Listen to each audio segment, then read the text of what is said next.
my skidoo's on right. The skidoo is on, right? We need to get some Men on Trek skidoos. Men on Trek skidoos? Okay. Welcome to Men on Trek, where we are skidoo free currently.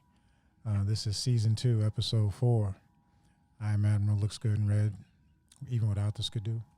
Mm-hmm. Back again with Captain Mark A. Daystrom and someone who might be Captain James T. Palpatine, but I'm not sure. I'm Jake T. Palpatine for this episode. Jake T. Palpatine? Mm-hmm.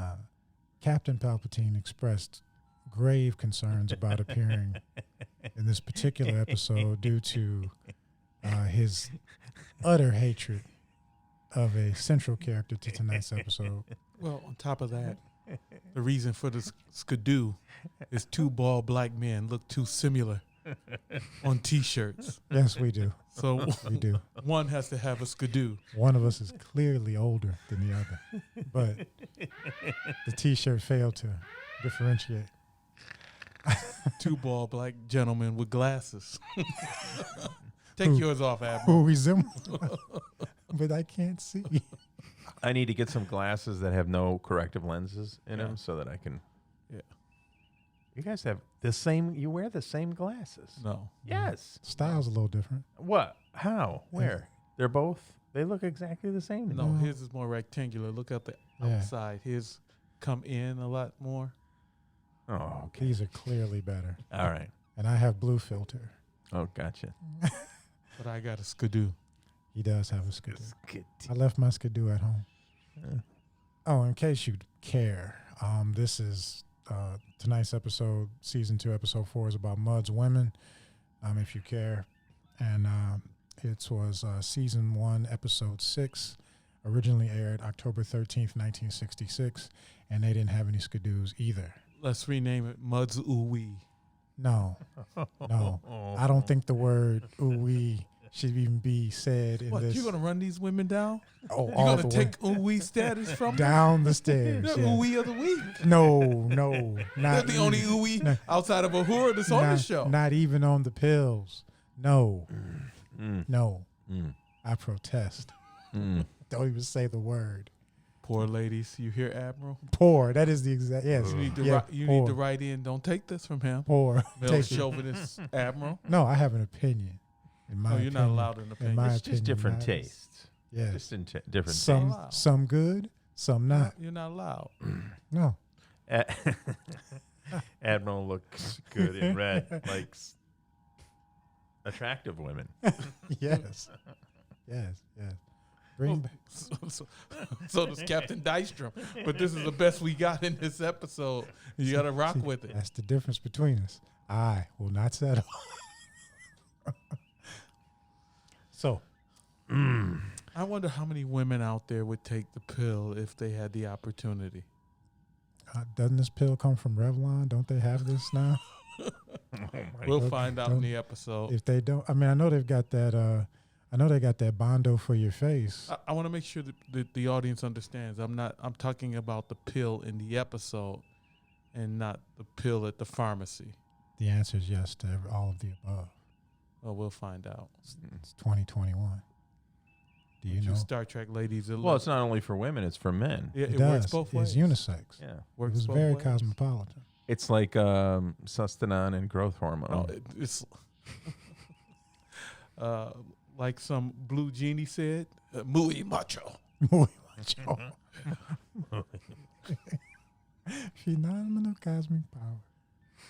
Itty bitty living space. How do we end up back there all the time? Well, it's, No, it's not that we end up back there all the time. They bought everything. That's what it is. You can't not go there now.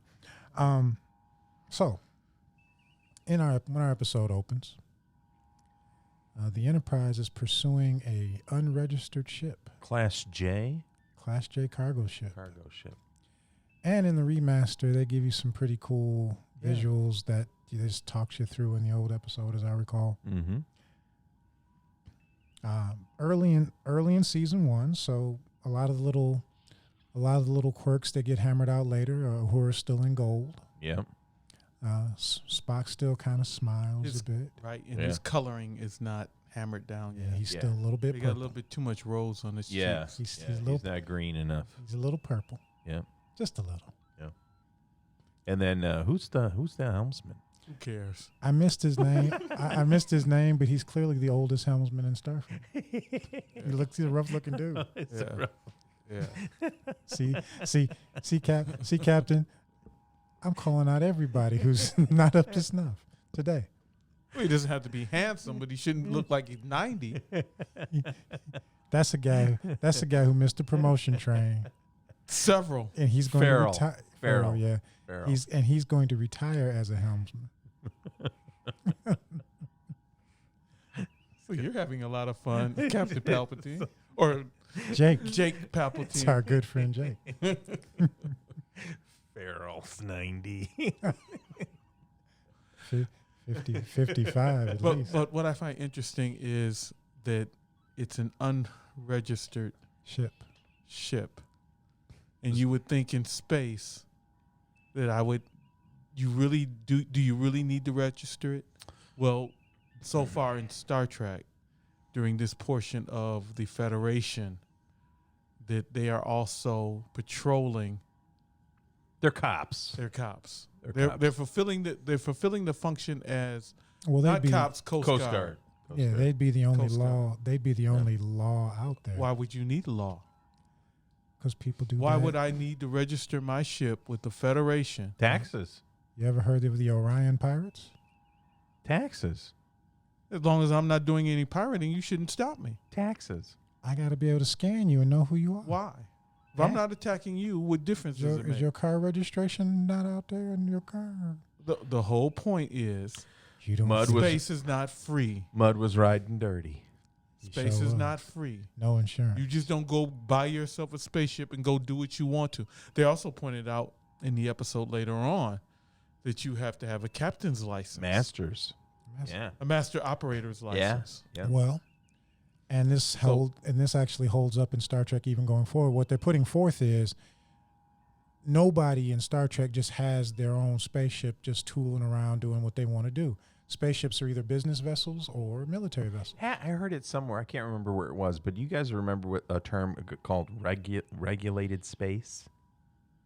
Regulated space. Somewhere I heard it. I don't know if it was Star Trek or whatever it was, but there was this concept of regulated space. In Well, other that- words, well, you're that's what within the Federation. There are things that regulations you have to follow. You have to have registry. You have to have license. You have to file a flight plan. You have to follow specific routes. Well, they talk about most of that in this episode, but I think it might be an episode that Jake Palpatine might like, which is the hippie episode.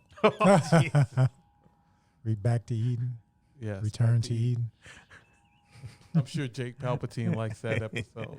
It's my favorite. Checking, We're gonna do that one next. checking back to Eden. But the whole point is brother. you don't have the freedom to just do what you want. You got to submit a flight plan. Yeah, You have to have a registered ship. yeah. You can't just be diddy bopping around. Woo-hoo-hoo. I'm doing whatever the heck I want to. It's free and open space. It's called Star Trek, not Star Free. The final frontier, where I should be able to go wherever the H I want to go without bowing down to the rules of the man. Jake, You wanna throw up a fist there, bro? I want freedom. You want freedom? I want freedom in You space. want freedom? If you can't afford to register your spaceship, your freedom is limited. See, the man taking money from me, Lieutenant Arthur. So what we had here I thought he was was a commander. we've got Mud, Commander. Mud Lieutenant riding Commander. dirty, and then he starts doing OJ. Well, Mud thinks he's another The Bronco ride. smuggler pilot. It's a Bronco. Mud chase. thinks he's another smuggler pilot, but he forgot to tell his ship. The Enterprise pursues Mud. Mud is maneuvering like crazy. Tries to go into an asteroid field. Han Solo-esque. See, what'd you say it for? I just said another smuggler, a smuggler that is not Mud. I wonder, did that other franchise steal this from Star Trek too?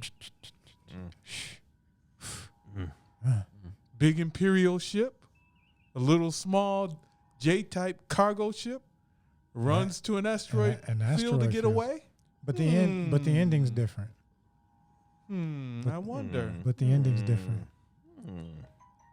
I foresee the hand of a mouse reaching out to close. Oh, this is commentary. Mouse can't do nothing about To it. close around our necks. Oh, well. So they decide he needs a deflector shield around him. Well, he burns out his engines, Mm-hmm. and he's in the asteroid field, and a critical hit is imminent.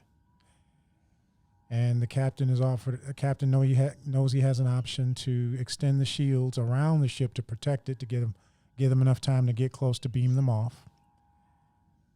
But he's warned by his bridge crew that if they do that, it'll burn out their own systems. And so what they're putting forth is that you can extend power like that, but it's extremely costly. Well, it depends on the distance. Yeah, extremely costly. So they do it. Kirk decides to do it. Kirk decides Other to than do it. letting that ship potentially be destroyed and the loss of life on it take place, Kirk puts his ship in potential jeopardy to save the lives on that other ship. Do you applaud his decision? No, I do not. You do not? Nope. Okay. I'm not risking my baby for some fool who wants to diddy bop and fly into an asteroid field. It's interesting that this is a Roddenberry episode. Yeah. He's protest. I thought you were with him in his unregistered ship. I thought you were all about freedom and Right. do what you want to do. Yeah, go ahead. Fly into an asteroid field and kill yourself. I'm not going after you. Oh, I'll wow. just fly around to the other side, wait till you come out. Could you have your weapons guy just target the asteroids that are coming close to him and just shoot those? Yeah, I guess you You could, but depending That's on. what the Empire was doing in that other movie that we don't talk about that's owned by Oh, the they were mouse. shooting at the asteroids You coming get- at them. Not you get Right. Well, I the- mean, same principle. I mean, you well, and it wasn't actually working, but no. considering the damage that we've sustained, they must have been destroyed. You know, the guy that goes like this and disappears. In Star Trek, at this point, you get the impression that the weapons tech is not that precise, not yet. Yeah. Closest thing you see is in other episodes, they hit stationary targets on the surface of a planet, but Yeah, they do a lot of barrage shots. yeah, not. It's a little more realistic. I mean, by the time you get to next gen, yeah, they could have probably just picked them off all day, but not yet. Right. Not yet. I agree with Captain Daystrom, though. I would find that a difficult decision. Well, what I would have done, assuming they were in range, I would have targeted the engines of the ship and put a little disabling fire on them. He's doing a lot of evasive action. That's one thing they point out. I don't know. You might end up missing the engines and hitting him and destroying the ship anyway. I'm sparing him those tense moments where he waits to get hit by an asteroid. No, he deserves that. He thought he was. What's the threat? Just let the guy go. What's the threat? Who cares? Guys running dirty with no flight plan or something. A little J-class cargo ship with 4 people on board. No, I would continue to chase him, Would you? but I wouldn't extend my shields to cover him. I wouldn't even chase him. I would at least fulfill my part of the role. If I can bring you in, I'll bring you in. But if you want to run into an asteroid field and kill yourself, go right ahead. Because when Starfleet brought me up on a report, and they said, well, how come you didn't chase him, and why didn't you extend your deflector shields? Because I was going to say I didn't want to burn out 5 of my 6 lithium crystals. Nope, I made the determination that the asteroid field was too deadly and we'd probably lose the ship. Yeah. Think not about worth it. Think about Risk it. reward? Who cares? Let him go. You could lose a crew member on the ship and nothing pretty much would be said about it. Yeah. I would not risk my ship to save This wasn't Leo Wash. The reason I said that it's a Roddenberry episode, because I think our initial theme in the first 2 seasons of Men on Trek, what we've tried to do is concentrate on the iconic captains that have been created in Roddenberry's universe, what they represent, how fragile that post is. If you make a mistake on the way up, you don't get it. If you make a mistake while you're there, you lose it, right? In this episode, Kirk is one of the weakest Kirks Yes. that I can remember in this episode. There are so many instances where he is pushed around. He's just as vulnerable as feral when it comes to women, which somebody's going to have to explain that to me. Well, remember, he's less vulnerable than the others, but this is new in the season, new in the show, and they have to work out who he is. Yeah.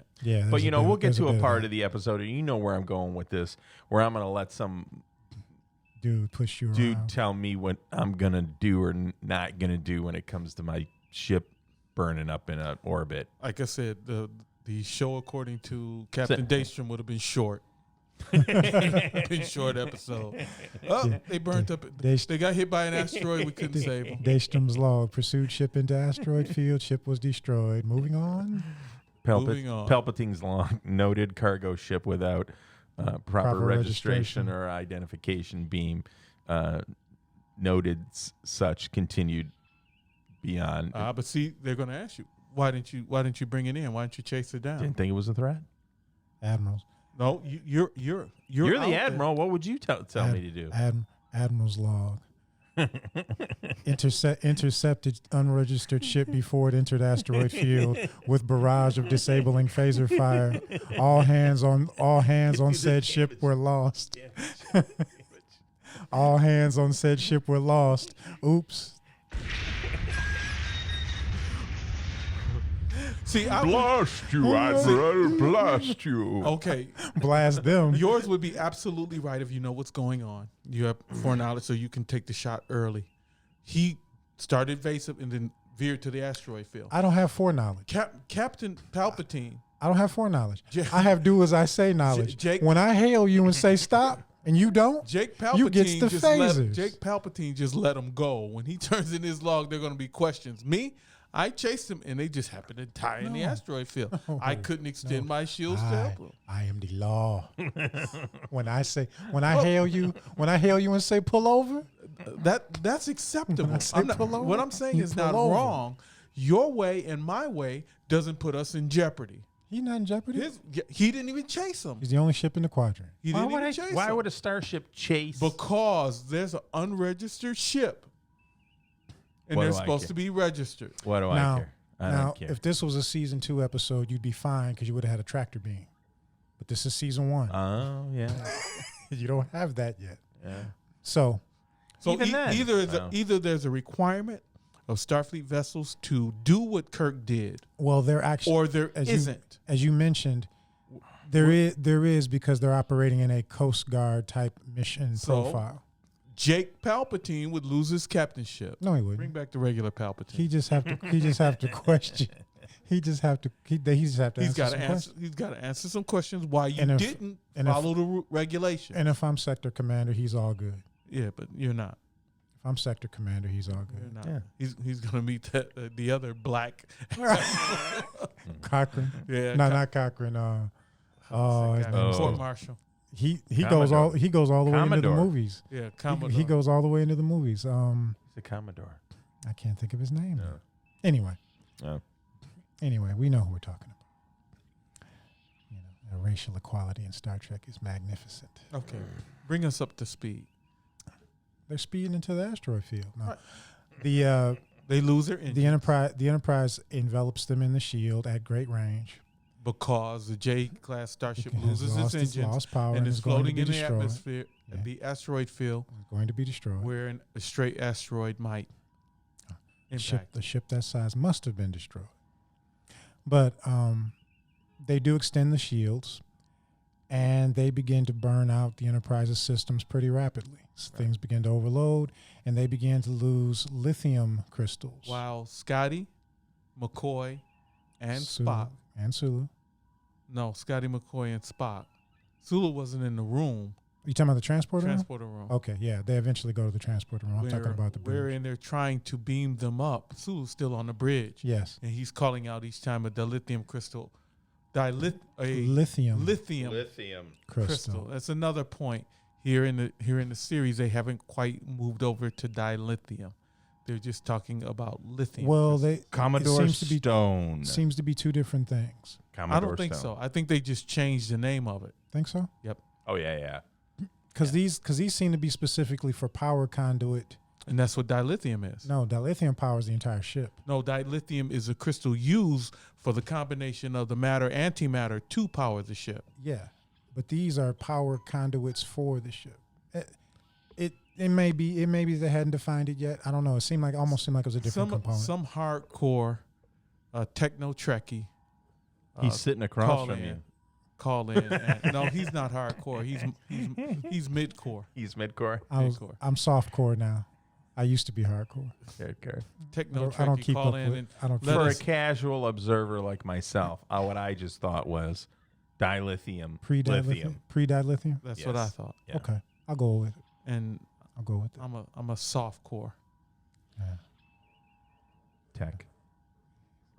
Yeah. No, I was deep into the technical aspects of the ships at one point. I had the technical manual of the D and all that stuff, and but none I of had the blueprints of the original. Yeah, but none of those ever talked about lithium. So you're probably right. Mm. But they're in the transporter room and they bring over the first person, the Dread Pirate Roberts. Leo, what's his name? Leo Walsh. Captain Leo Walsh. They beam over Leo, and he's talking junk, and they're like, well, there's still people aboard. And he's like, well, I had to see what was going on before you bring over my people. And the ship gets hit by an asteroid. Beautiful. And it gets Nice wiped remaster, yeah. They haven't beamed over the rest of the crew. Well, they lock on to him. They lock onto him, but they haven't been beamed over. Well, he's preventing it, I think, because he says... They hadn't stepped into the pad, essentially. Or I don't know, whatever. He goes, well, I had to check it out first before we could just beam him over. Which, a little bit of hindsight, you can infer that he was at least entertaining letting them die rather than bring over the evidence. Yeah. Captain Walsh is a scumbag. Yes, he is. Scumbag. Mm. Yes, he is. Dressed like a low-rent pirate.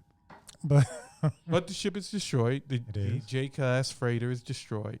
And the ladies are still in the transporter. Now we've established you feel stuff in the transporter buffer. We have evidence of this. Mm-hmm. So you're in the buffer and you begin to energize and the ship blows up around you and then you're in the buffer hanging out in space. I mean, that's got to be an unpleasant trip. That's got to not be good. I don't think you have visual or auditory. I think you probably have like...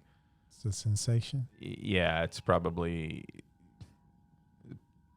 some sort of like electric field or something. I think that's probably all you feel. Those past episodes, they talked about feeling stuff in the buffer. Oh, yeah, that's true. I don't know. It's pretty disconcerting. You know, and I was thinking about when Leo Walsh appeared. First of all, the jungle-like growth of hair over the neck of his shirt. Which that was very disturbing. Yeah. But I was thinking the costumer and Desilu when they said, "Okay, we're gonna get the costume for Leo Walsh." They're like, "We have this old ridiculous pirate outfit that we haven't used either that in 20 years. Let's use this thing." So well, that shirt, he could have been a retired flamenco dancer.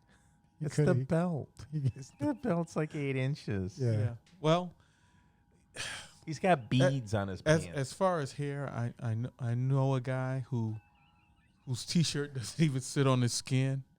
He's got so much chest hair and back hair. His T-shirt stands off at least a 1/4 inch to a 1/2 inch off his chest. Wow.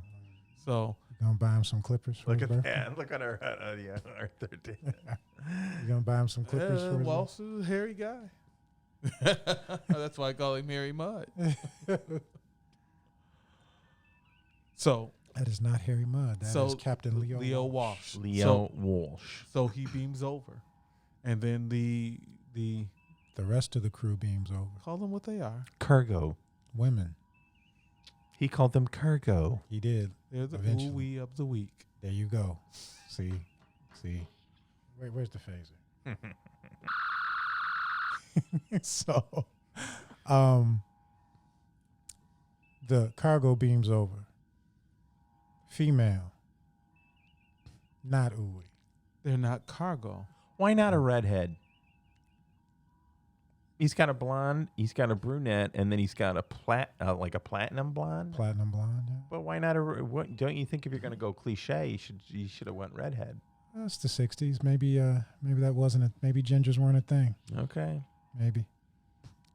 All you gingers out there like and comment. They are the passengers. Don't call them cargo. They're human. He calls them cargo. He calls them cargo. Well, he should be hounded by the Me Too movement. Do they have time machines? Oh, they can retroactively do things. Don't you know the Me Too movement can do anything they want?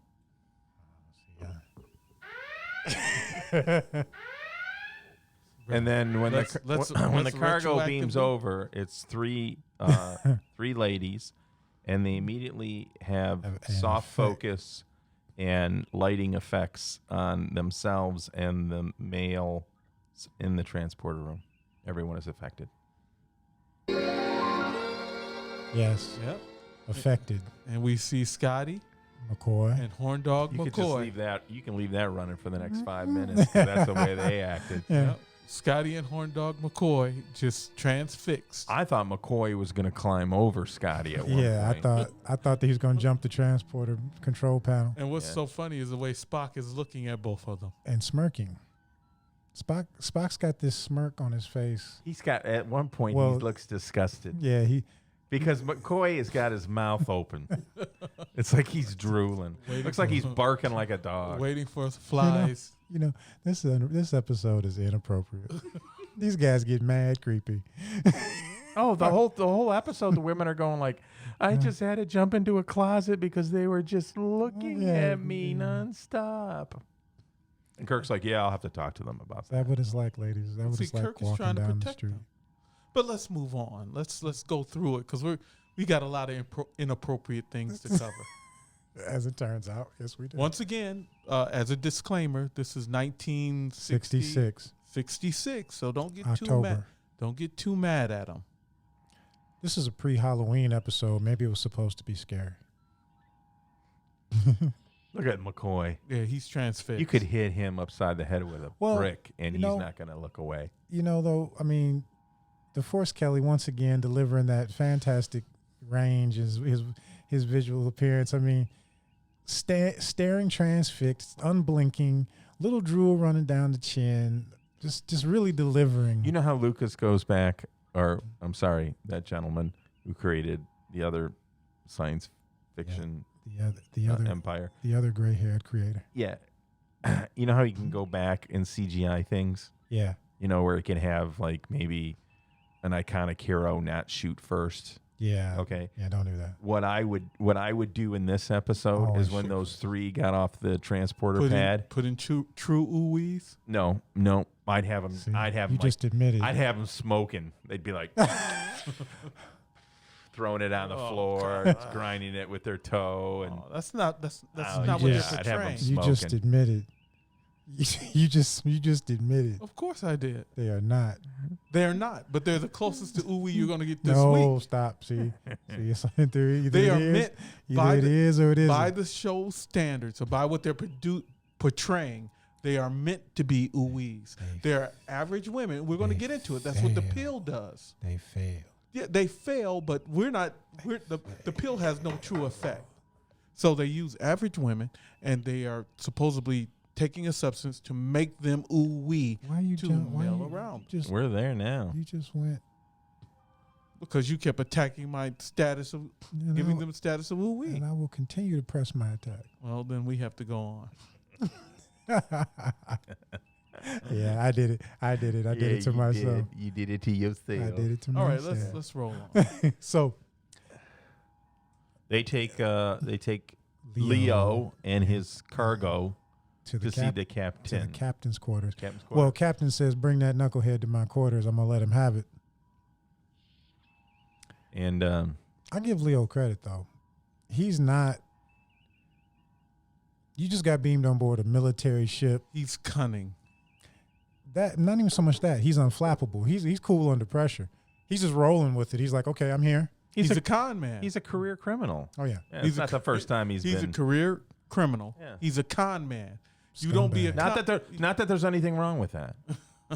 And then let me just say, there's nothing wrong with that. You don't you choose to be a career criminal. That's your choice. there's a lot wrong There's with a that. lot wrong with that. Yeah. But he's if you're a career I don't want to offend anybody. There might be career criminals that are if you're subscribers. If you're a career criminal and you're subscribed to this podcast, turn yourself in and continue to listen from jail and turn your life around. But or not. He's a con man, so he's going to be smooth. No, wait. They used to call him confidence men. Let's call him Confidence. men. He's a confidence He's man. a grifter.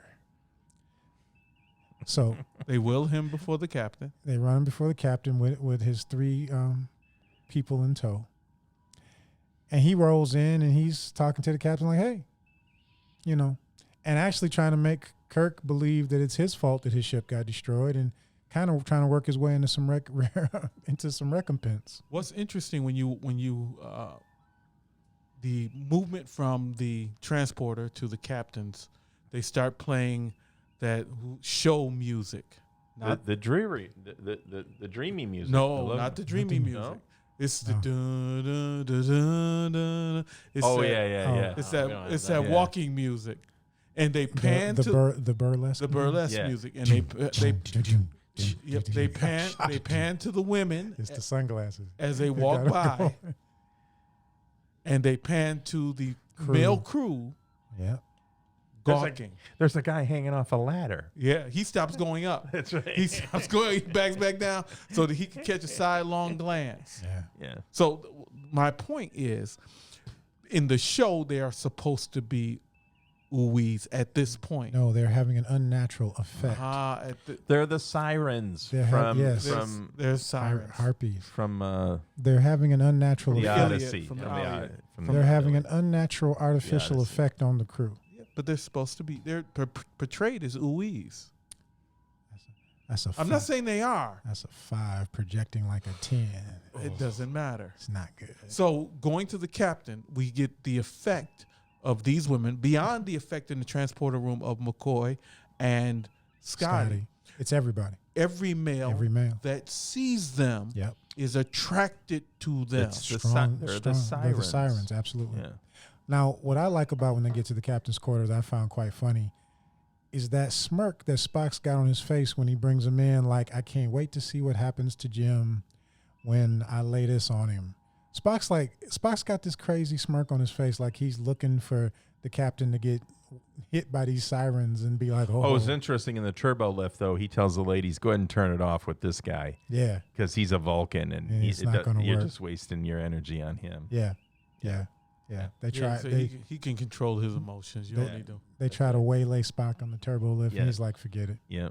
But it also sets up the character Eve, that she actually has a moral compass. Yeah, she apologizes. Strong compass. She apologizes to Spock for Leo Walsh's comment. Trying to put the hoodoo on him. No, she says, forgive him. He's just used to buying people all the time or something. So Leo Walsh wasn't trying to put the hoodoo on Spock. He was telling you the girls don't put the hoodoo on him because he won't be affected. Right. And her moral compass is like, look, this is another living entity. You shouldn't be treating him like this. I apologize, mister, for... It's a little prejudicial on old Leo's part, isn't it? He's like, no, he's a Vulcan. He's he's a businessman. You know what? Listen, don't waste the Kool-Aid on somebody who's not going to drink it. That's right. Yeah. Thank you, Jake Palpatine. You're welcome. I think the Vulcan Defamation League's gonna have to reach out. You've been outvoted, Admiral. It's 2 against 1. and then they cut to the bridge, and Johnny O. Farrell is stumbling around like he's drunk. He's on lub. He's like, and the way they talk. And the way they just look at you, like they're looking through you. Yeah. And Sulu's like, snap out of it before we get on the pool. Johnny goes, it's palpable. It's almost physical. I can feel it. I can feel my heart being pulled out of me by the siren's glare. And he's too old for this. Yeah, he might have a heart attack. He can't take it. And then Scotty goes up to Spock and he goes, we've got trouble. and Spock goes, yeah, I know we do. And he goes, no. Our lithium crystal. The last one we have has a crack. It's cracked. In it. So And we all know what that means. And Spock says, "Run a bypass." That's right. Well, I wish we could, but we burned out all the bypasses. Burnt out all the whole conversion unit. He said, Yeah. Not good. Not good. And the Enterprise looks like they haven't paid the light bill. Oh yeah. Flashing on and off. Yeah. When was it? Was that? Yeah, that was during the transport. There was actually losing They lost power. two of them. 2 crystals pop and the lights go out. That's Gene Roddenberry. It's interesting. See inside his head on the way that he thought that the ship should work. But so they've lost power. They lost warp capability. Yes. So they're down to impulse. Yeah. And then they have to find, what is it, Rigel's 12. Well, they find Rigel 12. Rigel 12, which is the closest place that has lithium or lithium mine. A lithium mine, so that they can replace the lithium crystals for moving of, I guess, used to move energy. Yeah, lithium crystals. And 6 seems to be the number. Yeah, they need like 6 crystals. Yeah. Yeah. You'd think you'd take 12, huh? You think you'd have some spares? Yeah. You think you'd have something in Yeah, I would, unless they're not known to burn out. Yeah, that's the impression you get. You get the idea that burning these things out is kind of hard. This is why I didn't agree with Kirk's choice. But I mean, when you think about it, you definitely get the impression that burning these things out is hard to do. It doesn't happen normally. And it's kind of like, you just did the one thing just now that would put us in this spot. There's almost nothing else that could happen to us. In Galaxy Quest, I don't know. Can we say Galaxy Quest? Can we talk about Galaxy? We can talk about whatever we want. When they burn out the orb, the beryllium sphere. Yeah, the beryllium sphere. Is there another beryllium sphere on board? There is no beryllium sphere on board. And then the guy comes on, who's Tech Sergeant Chen. He goes, we could rearrange the solar array for thermonuclear propulsion. And he's like, yeah, let's do that. He goes, you guys got it right again. And they're all clapping. Like there's always some way that you could still always make it to the beryllium sphere. Yeah, so that's what this episode was. Yeah. Good thing Rigel was only 2 days away. 2 days away, though. 2 days away. 2 days on impulse. On impulse.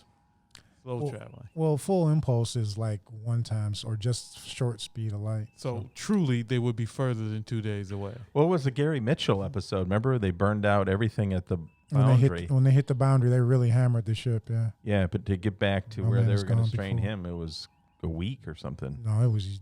Well, yeah, it was a week to the planet, but another mining facility. Yeah, another automated mining facility. But once again, Gary Mitchell, which is where No Man's Gone Before. Pray to Me. That's the Pray to Me episode. Time to pray, Captain.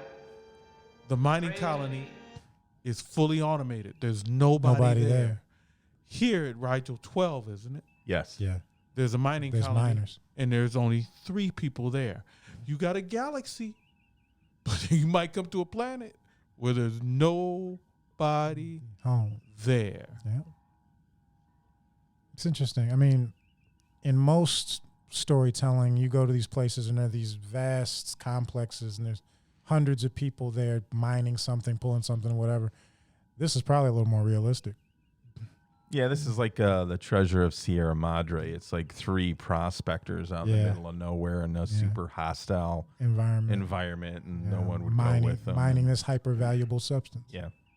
Wait till the Klingons hear about this. So our Captain Leo Walsh has decided the women are upset because they were meant to be on their way mated to a planet so that they could be married. I don't know if that comes forth yet, or is that after they have the conference? That's at the trial. That's at his hearing. It's at the hearing. Yeah. But first, they restrict them to quarters. Only mud. Well, the ladies come in and they're concerned that they're going to be questioned or medically examined. Yeah, and Harry tells them not to be, no matter what. Yeah, and let him answer all the hard questions. So, like, what's your name? He couldn't get past. Now, ladies, let Nonna Leo answer all the difficult questions. And as soon as he gets into the hearing, state your name. Captain Leo Walsh. Incorrect. And he coughs up Harcourt, Fenton, Mud in 30 seconds. Oh, he says Harry Mud, and it's Incorrect. It goes incorrect. Yeah. And he gives his God-given, his full name. But that's good because they've established in Star Trek that the computer can do that, and they do it in other episodes. Yeah. It's not something they just Marshal, pulled we up. talked about that. Remember they had their hand on the light, and we said, is that some sort of lie detector or something?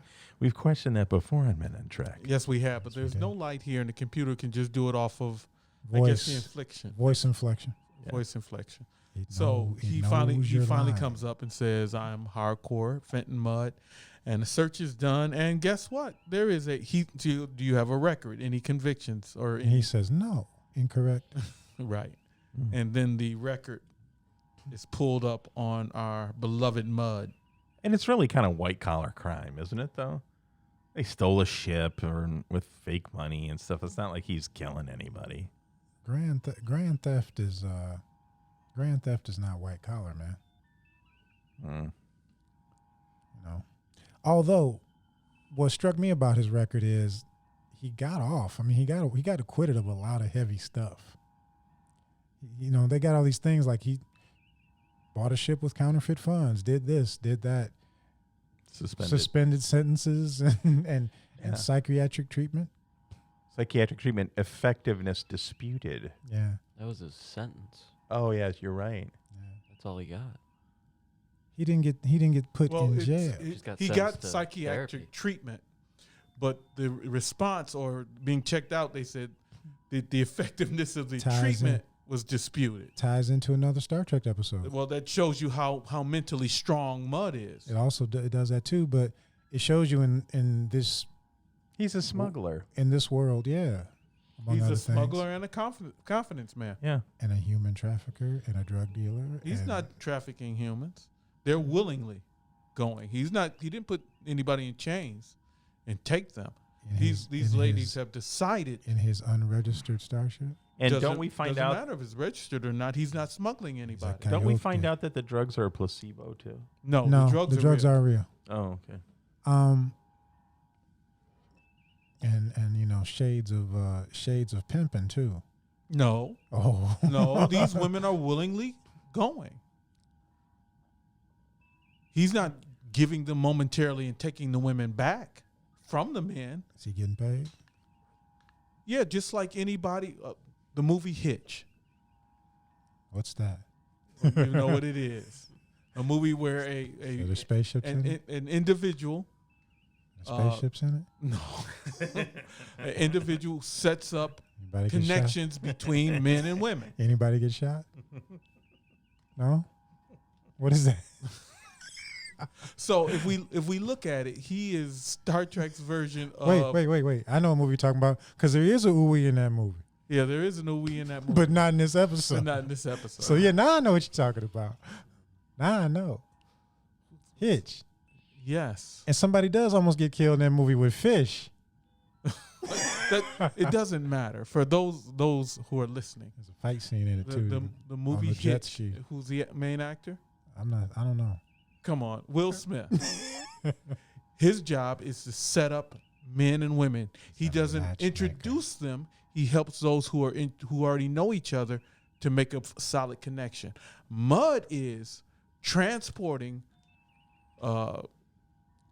women from where they were. He was transporting humans from where they were to men who want to buy them. So that used not want to marry them, and Mud makes up the difference. That used to be known as the Mann Act. Remember the Mann Act? Buy them. The Mann Act was transporting a woman beyond a state into another state for purposes of like matrimony or it happened in colonial day. Well, I think it was one of the blue laws in like 1930s and stuff like that. Well, even before that though, women went out to the Old West with agreements to marry frontiersmen. Australia too. Yes. So where is Mud illegal as far as these women go? He's guilty of the ship. He's guilty of piloting a ship without a master's license, but he is not pimping. He is not using human cargo. Guilty of false advertising.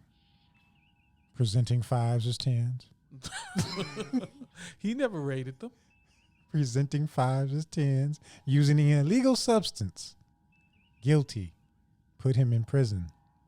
So the Mann Act was in 1910, federal legislation prohibiting the transport of females across state lines for immoral purposes. So that's not what he's doing. Right. I would say that. Oh, yes. So the Mann Act was about shipping women from one part of the country to another part of the country to be in bars as prostitutes and the like. But this is not what Mudd is doing. I think it's in the middle because you know why? It's not like he's just taking them there and dropping them off.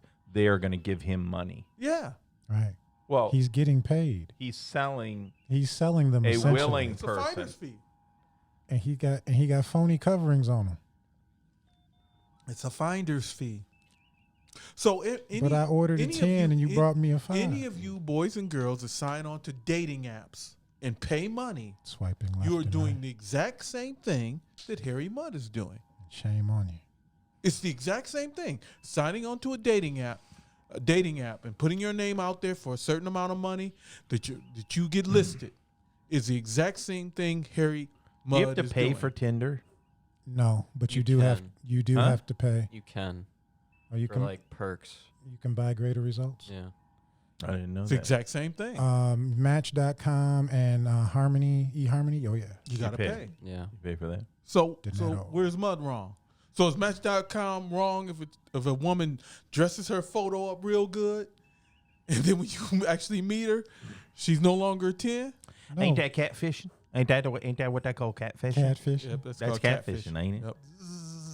So, man, Star Trek is ahead of the curve on everything. Way ahead. We are diving into the seedy underbelly of Star Trek in this episode. There's a lot wrong here. Catfishing, drug use, illegal transportation of women in illegal riding dirty on your way to Rigel 12. It's identity theft. Thug. He was a thug. He was a thug. Yeah, scumbag. Yeah. Well, nobody said Harcourt Fenton Mudd was a saint. but I'm just saying the crime of. I'm starting to feel like somebody. The crime has some empathy. The crime of human trafficking is not one of them. Can we agree on that? I agree with you. There's four people. Lieutenant Commander Arthur There's four people in the room, and I think somebody empathizes.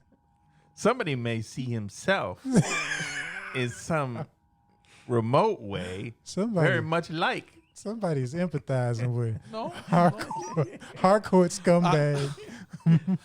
I will admit, I do like the character. He's an interesting foil for the story to run around. Confessions on He's an interesting foil for the story to run around. He's not a god-powered entity. He's not another nation. He's just a normal dude who's trying to make a buck in a universe where the laws of the evil Federation is crushing everything. He is a court jester who gets the upper hand of the king. Yeah. He's fighting the power, man. So even in the 23rd century, it's hard out here for a pimp. Damage. He's a scumbag. So in the inquiry, yes, we find out who Harcourt Fenton Mudd really is. And what his record is. Oh, but before we get too far afield, because we got to having fun, and I'm just going to make a point. This is another episode that establishes that the punishment for crime in Star Trek, universally, it's consistent. They don't lock you away in prison. They send you somewhere for mental rehabilitation. Reconditioning. Mental reconditioning. Yeah. They brainwash you into being a good citizen, or at least they try. Yeah. Because they go back to that in other episodes. Yeah. Never paid attention to that in this before, but it was like, oh, okay, so getting sentenced to psychiatry is a thing. Yeah. Rehabilitation. Which Harry already went through. The one thing that I will concede to my esteemed captain regarding Say my name. Captain Daystrom, Captain Daystrom.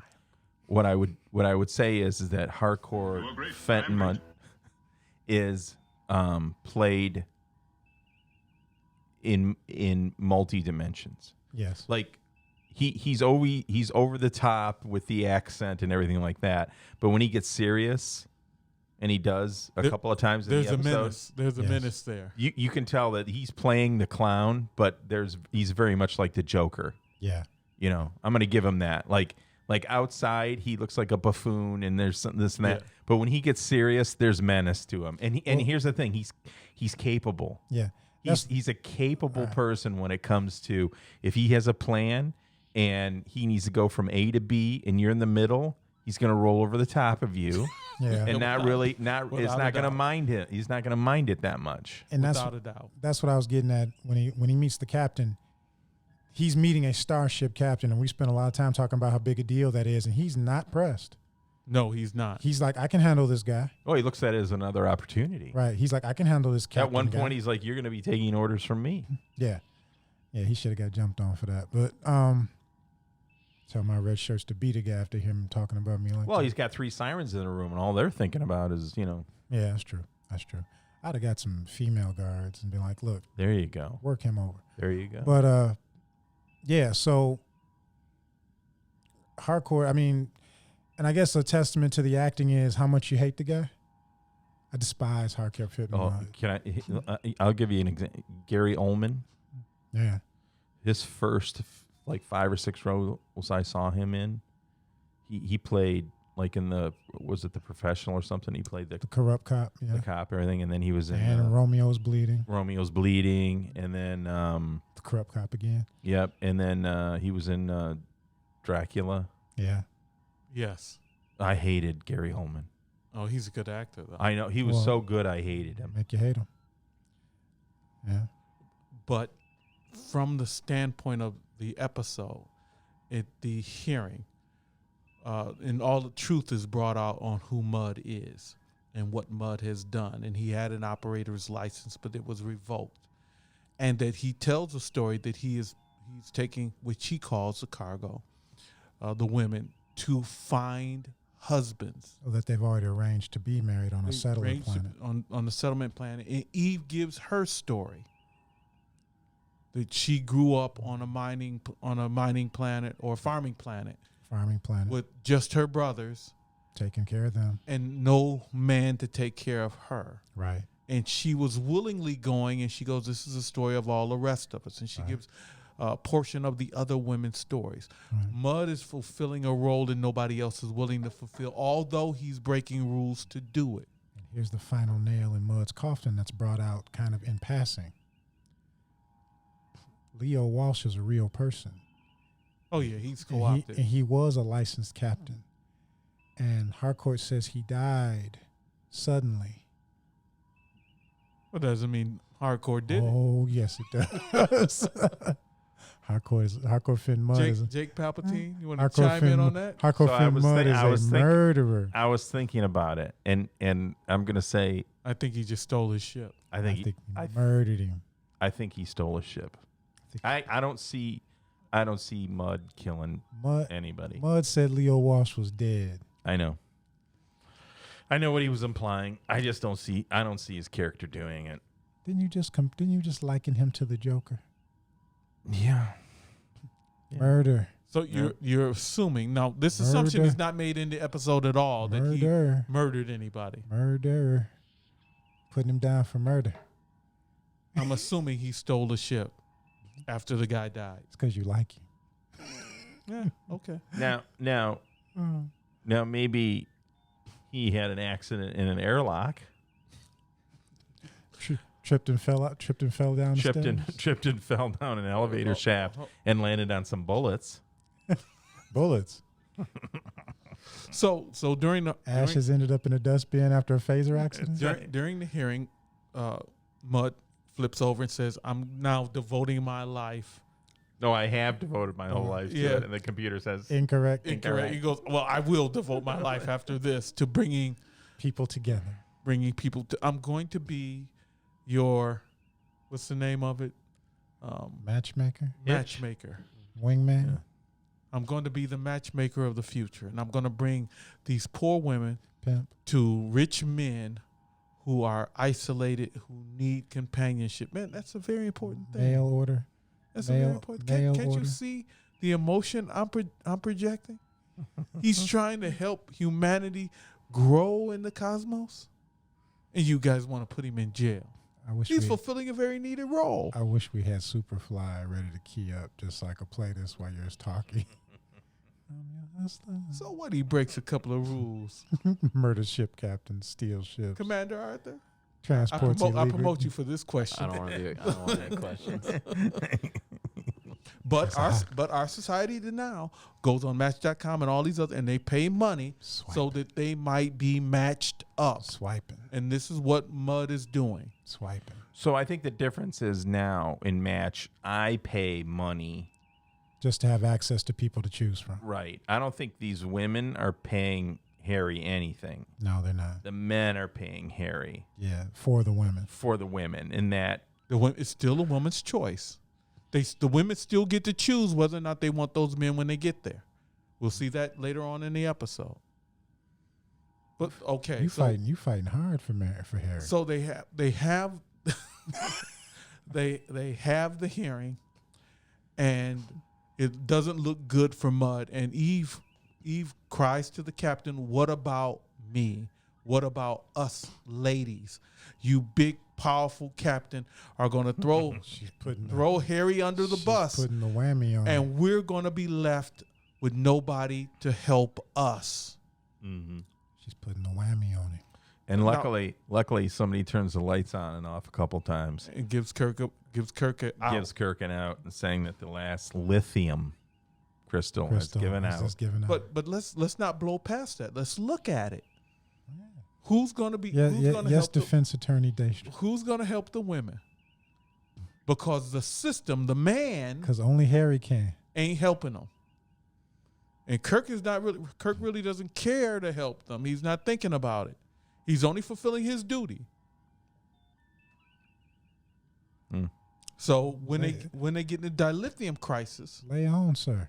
when they get into the dilithium crisis, they finally make orbit, Dilithium. or the lithium crisis. They make orbit, and Harry has the women go about the ship. One important thing. As they're getting ready to walk out of the hearing, the power goes out. That was as Jake said, and this is what sets Harry off, is that he overhears their predicament and that they have to divert to Rigel 12 to get lithium crystals, and he comes up with a whole new. Papa got a brand new bag. I'm not saying the guy's not corrupt. Don't get me wrong. No. Look. None of Look, the Cochran. listeners get Look, me Cochran, wrong. you about to say the glove don't fit. It's all right, Cochran. Go ahead. No. Go ahead, Johnny Cochran. Don't let. But I think for me, there's a flaw in his plan. So if I put myself in his place, what I would have probably done, and maybe that's what he was trying to do, but it didn't seem like it, was see if the ladies were compatible and if they wanted to stay, and then you give me the lithium crystals, and then I bargain with Kirk. But what it looked like he was setting up was the miners are going to hold back the lithium crystals until he gets the ladies there, and then they're going to let him go and then give the crystals to the captain. I think Mud was working a couple contingencies. His first thought was, I can still get free from Kirk, because now it's his freedom. Right. Plan A, get free. Probably figuring he can work the miners and do whatever he wants. Plan B, still get paid for those willing ladies that he's transporting. You like that, Cochran? Willing ladies? Yes. That satisfy you? Okay. No objections to the court. Plan C, probably work something on the back end where he ends up in control of that mine, or at least gets off the planet and is back in the game. I think he's working tiers. I think in midstream he adjusts. Now, Okay. Now the blow up he has about I'll be running this ship is just bravado. Well, no, he got excited about the lithium. Right. He figures he's gonna get his hands on the lithium. Right. That's bravado. What what happens is he sends the women out amongst the crew to gain as much information he can about to manipulate them, where they're going, to get information, to get a communicator, right? To where they're going, to seduce seduce the doctor, so that they might. Seducing the doctor is about getting information. Seduce the captain. That's about potential control. Conspiracy. Look. Conspiracy. Look. The charges are mounting, Mr. Daystrom. Look, Mud is a rat. The charges are mounting, Mr. Daystrom. I'm not going to take it away. Acquittal is not looking good. I'm not going to take it away from Mud as a rat. Conspiracy to hijack a But starship. beside him being a rat, there is a legitimate business here that he's messed up. Conspiracy to hijack a starship. And don't deny it, because I can pull out another episode and nail you to the wall. I'm not taking away as a rat. I already said that. How many times you want me to say it? He's a rat, he's a rat, he's a rat, he's a rat. But the legitimate business of transporting brides to men who want them somewhere else in the cosmos is a noteworthy thing. It's just being done by a rat. It might have helped Harry if he had a registered ship. Yes. If he had hired a real captain, and if he had listened to the hail of the Starship, he never would have had a problem if he had a registered. Why was he running? Yeah, because he stole the ship. Guilty people don't run. All right. He's running because he stole the ship. I got you. I'm okay with that. Without a flight plan. So let me ask you, do you think Leo gave up the keys to the ship before or after he died? I don't know. I can't answer that question. Murder. I can't answer that question. This is a problem. Do you think Mud could kill somebody? Seriously? Yes. Heck yeah. Really? Okay. Yeah. All right. I think Mud can. All right. I'm not going to read into it that he did, but I think when at certain points of the episode, and even in the iMud episode, see, I don't know. I can't remember anything about iMud. Harry has a dirty streak. It's not, but he's got it right now. It's not dirty though. It's what Jake brought out.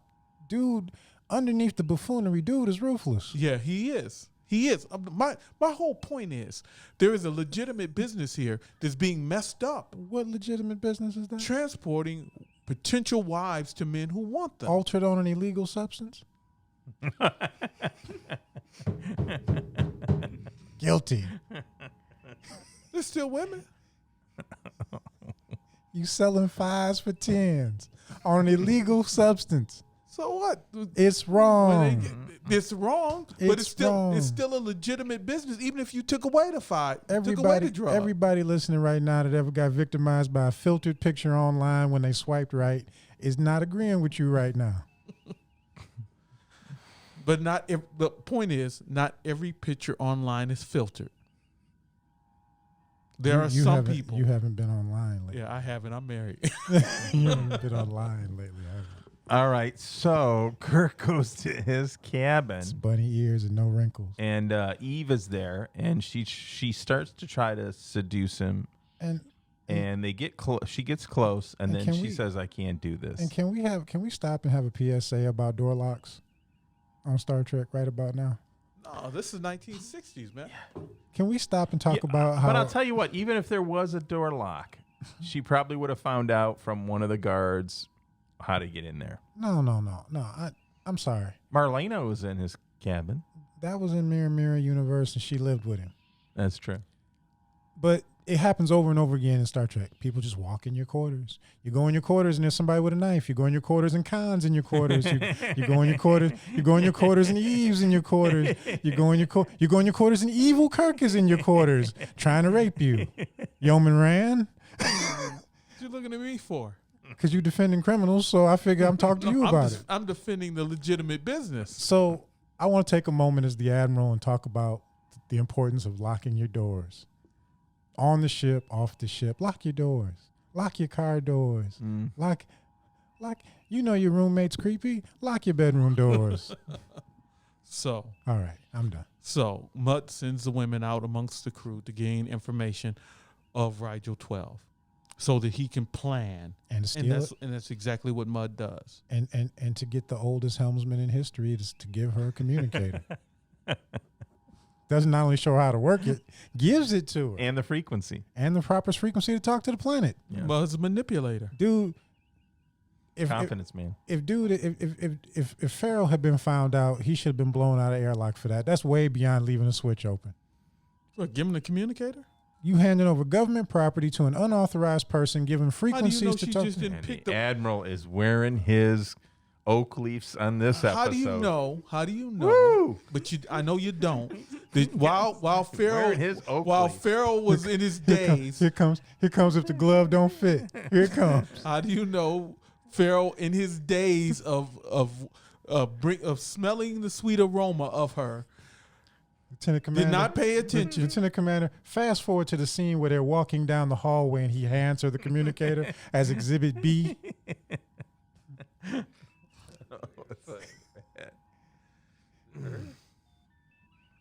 Yeah. Please observe, Mr. Cochran. Where? Not that one. No, the other. Before? It's before. I'm pretty sure.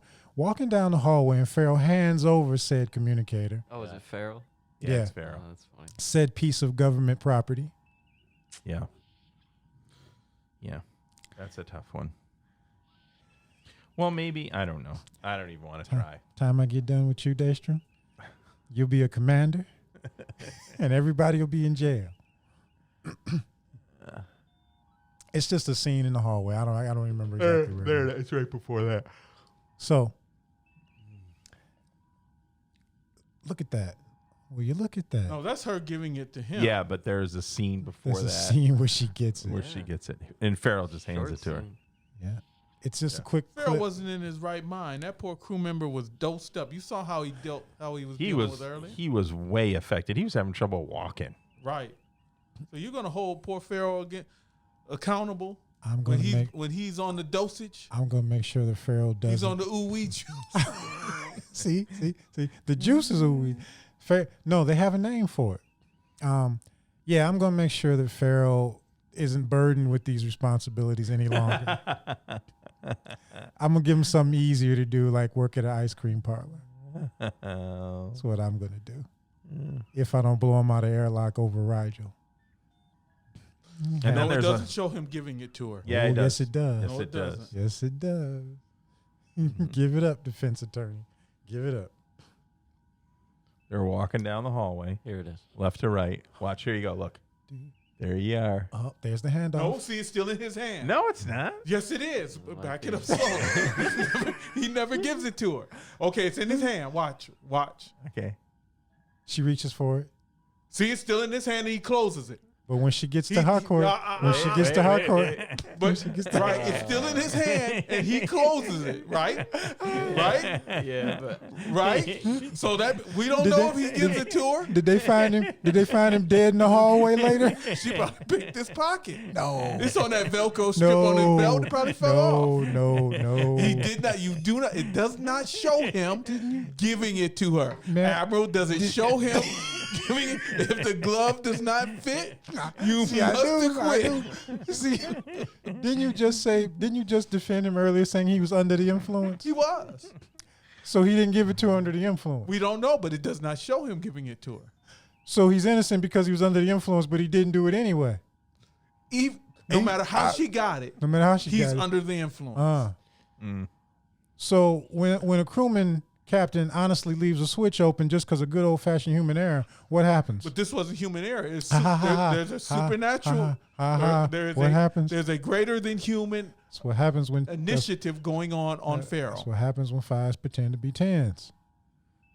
That's what happens. So Mud designs his plan from the information he gathers, also showing you how smart Harry Mudd is. Yeah, he is pretty cunning. He finds out that there's on the Rigel planet there's 3 men. 3 men. It's that Joker intelligence. Yeah, he's Yes, healthy. it is. Yeah. He's Yes, healthy. it is. He's healthy. The one thing we don't see, and we see it more in Mud, is the ruthlessness So what we've of Mud. arrived at here is Harcourt Fenton, who we don't like and we kind of wrote off as a little thug, is actually kind of a brilliant criminal. Yes, He's a greater threat. he's a greater threat. Capable of murder, Yeah, Captain? I already agreed to that. You already agreed to that? I just said there was no proof he did it. Can you tell me where Leo is? We already know Leo's dead, but there's no proof Mud did it. But only Mud knows the circumstances of Leo's death. Yeah. Oh. Well, no, we don't know what the rest When people were. We don't know. Harcourt's testimony under oath. Hold on. What? Harcourt's testimony under oath. Hold on. Let's look at this. You're assuming that Leo is an honest guy. You don't know if somebody else didn't bump Leo off for his dirty dealing. Incorrect. No, you don't know if Leo was a dirty dealer himself and got bumped off by somebody else, and Harcourt just took the ship. Your client is a murderer. You can't prove that. Your client is a murderer. You can't prove it, just like you can't prove that the Pharaoh communicator was given to the chick, the lady. Excuse me. You can't prove it. So you thought you had it, Admiral, hitting the table trying to ram a poor captain. I'm defending myself and Mud, although I don't like him. See, that's a good defense attorney. When I throw Mud in prison and in this tribunal, I'm starting another one. That's all right. You ain't got no proof to do nothing to me. Fine. So Mud, you got a little Venus in your pocket. Mud takes the plan, starts to put it together, gets a communicator, and immediately calls Rigel to set up. Well, don't forget what happens when I don't remember her name. Green dress, brunette, goes down to see Mccoy to get the information on the miners, and she gets near the medical scanner. Oh yeah, yeah. We never really hear. They don't explain what that is because McCoy is too messed up to even follow through on it like he normally would. It bothered him. It snapped him out of it for a second, but he's so under the influence. So your chief medical officer's under the influence. But he didn't give away a scalpel. Your chief medical officer is under the influence where something should have piqued his interest, and it did not. It did. And a lowly 90-year-old helmsman. Not lowly. He's a lieutenant. He's a helmsman. You got nothing. Just stop. No, don't even try. You can't prosecute. Don't try. You don't have enough evidence. You got nothing. You don't have enough evidence. What is it? Circumstantial? Yes. At best. Circumstantial at best. But she gets however the substance works, it's strong enough where her merely getting near the medical scanner causes it to act up. So then the guy brings Eve back in from the storm and carries her into his house. No, that's way long. I'm sorry. We haven't even got to you trying to catch up on court time? We haven't even got to planet yet. So they pull into orbit, and he sends for another little interesting tidbit as they arrive at the planet. What's with McCoy's pinky ring? Yeah. I had one. I slipped on a little thing in honor of that. Yeah. Do you think it was he just missed it in costume? I got it. That's what I was thinking. Yeah. But now I want to look for it in other episodes. Yeah. I want to watch like the episode. I don't think it's there. I want to know if it ever shows up at any other time. Yeah, I don't think it's there. Because he goes through a whole. Does he have it on the entire episode? Somebody out there's got to know the story. If we noticed it, somebody else is not. McCoy on the bridge having a conversation with Kirk after. Don't show that picture. Look at that. Look at that. What is that? Woo. That's not even 5. Look at that. Look what you're defending. Look at that. Ugly women need love too. That's a burn victim. Look at that. Nobody. Not everybody can be a 10, Admiral. Not everybody is. Are you willing to condemn these poor women? Are you ready? Women? Hey, I found out the answer to the ring. Yeah. Have you ever noticed Dr. McCoy wears a golden ring on the pinky finger of his left hand? Bones wears the ring because Kelly wore the ring. It was his mother Clara's wedding ring, and it had a small blue stone embedded in it. Oh, that sounds like it comes out of one of the novels. So let the comments erupt in canon, non-canon arguments at this moment. But it's got to be whether it's his mother's or not. There's a ring on his finger, so that ring is canon. I wonder if somebody came up with that to explain that mistake, or if that's the real deal. Oh. I just want to know if he ever wore it in another episode. I don't ever remember seeing it. Well, interesting. So they get to the planet, and as soon as they make contact with the miners, because they beam the miners up to the ship, the miners come in and say that we've talked to Mud. we want the girls and we want Mud freed, or you get no crystals. And I think this is where Jake got upset. Why did I get upset? That's what happens when you're on your smartphone. Sorry. When you're on your communicator. Just doing real-time research on Google. Fact checking. Admiral, before the miners beam up, the girls have a moment where the effects of the drugs we didn't know they were taking kicks in. And we find out that the episodes are average to below average. I'm a fact Well, check. let's just say that whatever they're on changes them in a way that makes them feel better about themselves. Yes. That's what happens. But it's interesting though, because what happens? I'm not buying that Mud didn't know where it was. Well, no. I think he was just letting them spiral down. I got a different problem with this scene. Where did Mud get luggage? All of a sudden, the guy who beamed on the ship empty-handed has got 5 drawers full of clothes. That's probably clothes the crew provided. Nah, dude. It was the scene. I'm sitting there looking at the scene. I'm like, what? They provided clothes for Khan. They provided clothes for Khan. And can we talk about why did Mud get locked in crew quarters? Why didn't Mud go to the brig? Because the captain didn't want to treat him like a full villain.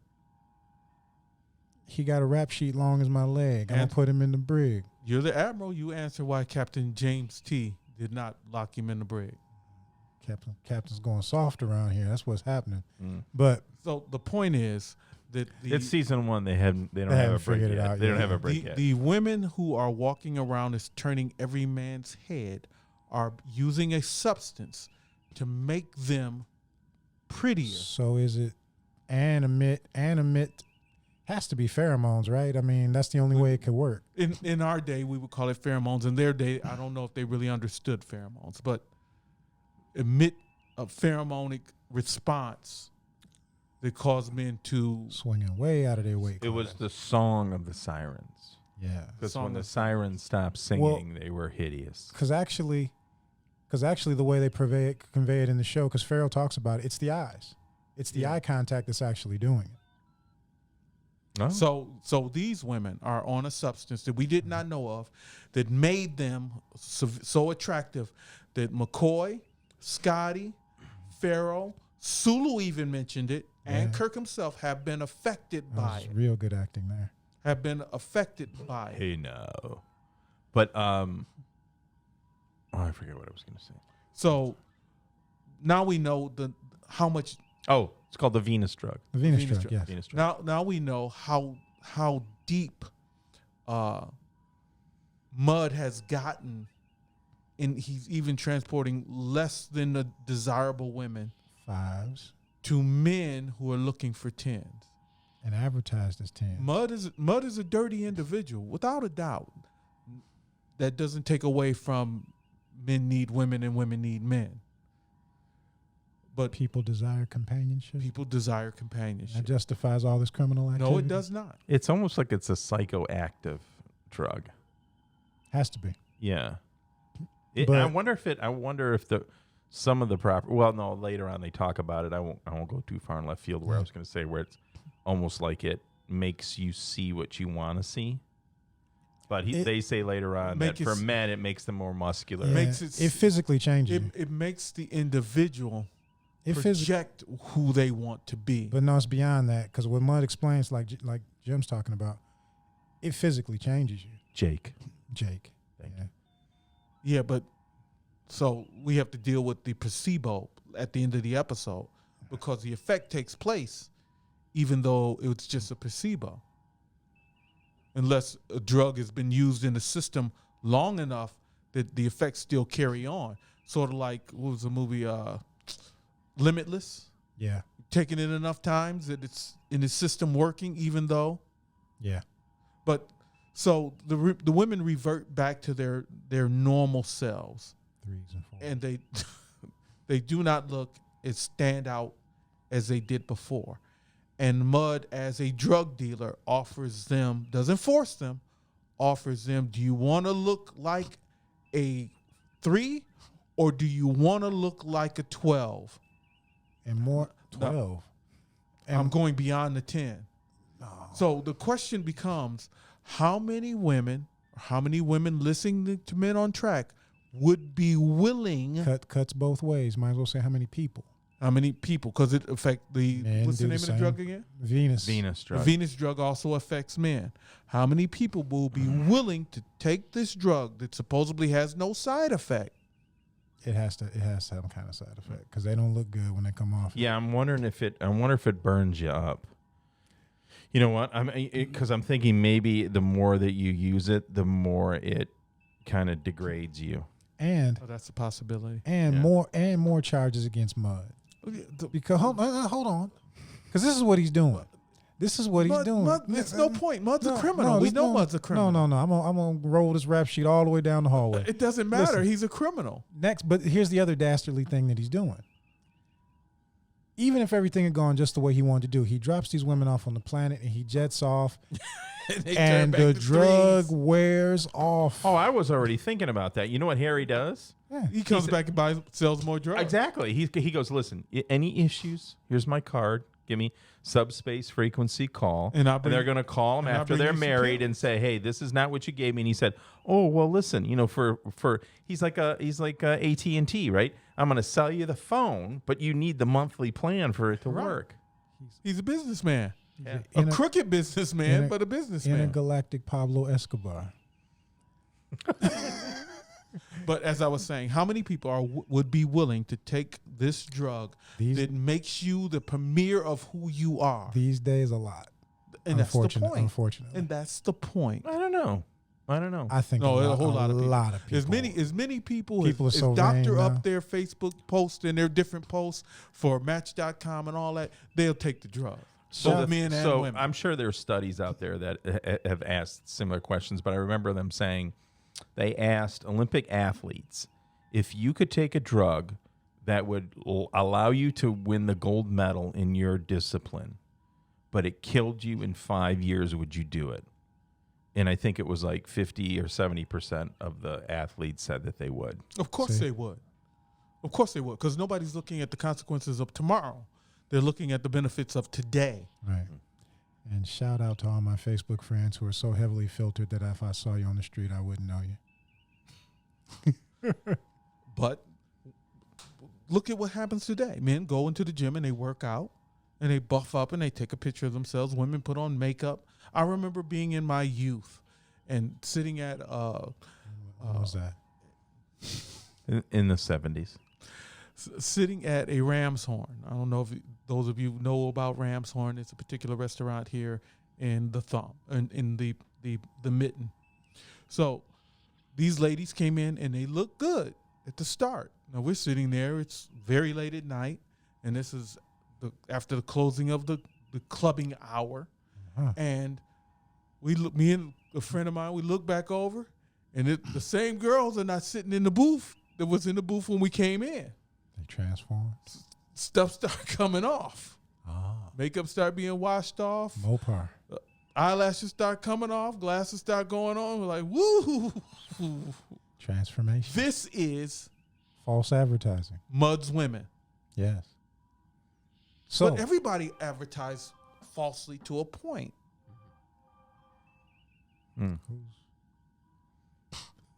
So this is what Mud has done.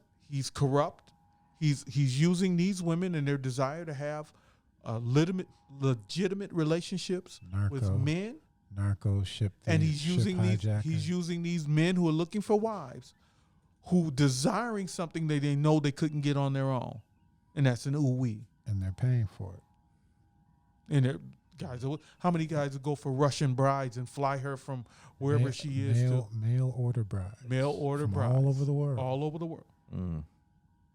It happens. It happens in our day. Star Trek is so ahead of the curve. Star Trek is so ahead of the curve, and all these social aspects, even in equal rights between men and women to a degree, the rights of mixed couples, race relations, war. the ship is equal mix or not equal mix, but Star Trek is above the curve. Seedy practices like that have been deeply explored in this episode. Yeah, way ahead. Not just in that, but cell phones. Yeah, technology. Technological devices. Star Trek has been ahead of the curve in almost everything. Yeah. And we have mirrored Trek as far as a society. Life has imitated art, yes.